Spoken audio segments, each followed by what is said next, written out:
What you're about to hear is an interview with Pastor Artur Palowski.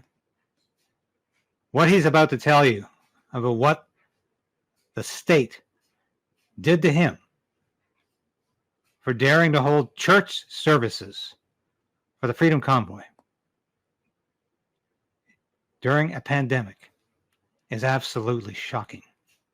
So I did a series of church services in Calgary. Then we got invited to Milk River. Actually, my son Nathaniel and our worship leader, Larry, we all went to Milk River and could, in a private setting, on a private property, in a restaurant. I delivered another church service. We had Lord's Supper, the Holy Communion. We were singing hymns together, national anthem. We prayed for people. And I did 19 minutes speech. And it was that speech that the Crown prosecutor said it cost Canadian economy over $400 million worth of damages. He said that my speech was like a Rwanda genocide. He compared my speech. What did I say during my speech? I told Canadians to hold the line. I told them to stand by God and state-given rights. I told them to do it for their children. And I told them 3 times to do it peacefully. No guns, no swords. This is a peaceful uprising. We can paralyze their system by simply refusal to work, cooperate with them, non-compliance, the solidarity movement style, Mahatma Gandhi, Martin Luther King Jr. civil rights movement style, when the people come together and simply say to their tyrants, not an inch, no more. That's what I said to Canadians.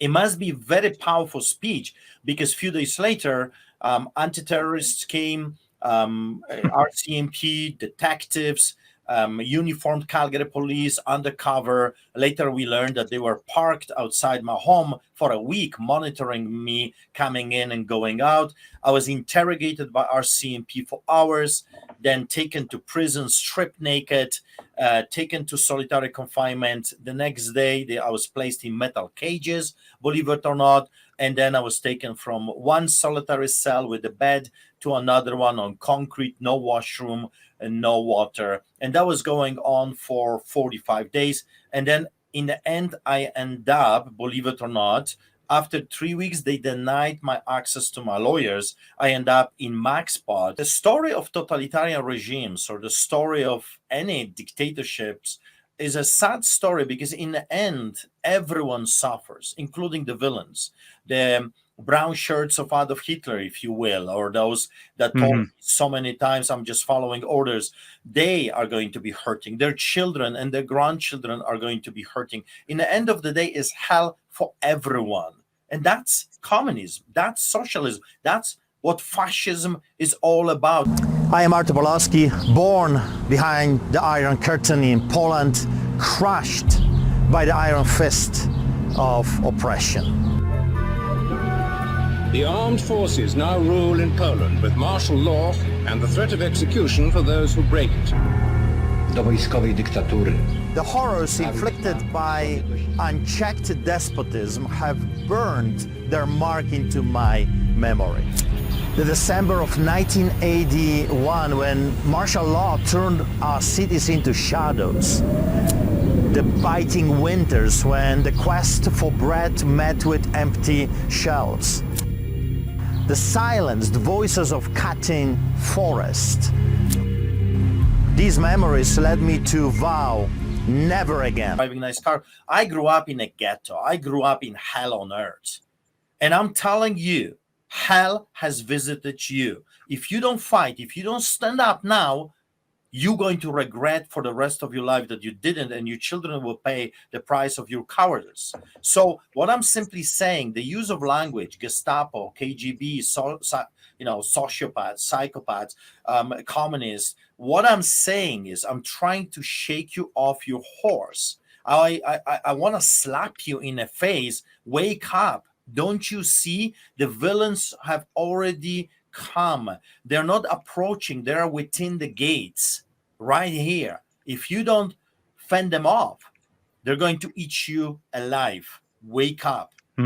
Everyone and everything miserable. And that's what I was trying to avoid. That's why I was very vocal. I'm still very vocal because I still believe that we can turn this around if enough people would simply say no. You got to remember, historically speaking, the moment freedom of religion goes, all the other rights follow. That's history. That's not me preaching. That's history. They always attack first freedom of religion. They hate competition, if you will. They think of themselves as elites. We are the pharaohs of today. Whatever we say, it must become a law. And then here you've got clergymen, you got Christians, you've got other faiths, and it's a competition.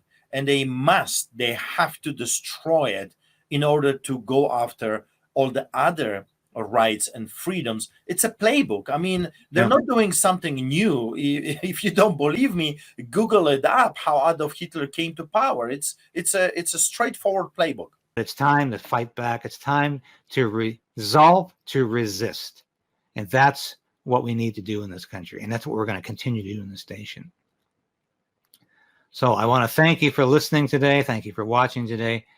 I think we've got the information here that people who watch the nightly news aren't necessarily getting. And that's the point. And that's my goal, is to give you that information. So for Krayden's Right, from Stand on Guard, I'm David Krayden, and I'm just happy to be able to talk to you again this week. And I'll be back again soon with more information. Thanks for watching.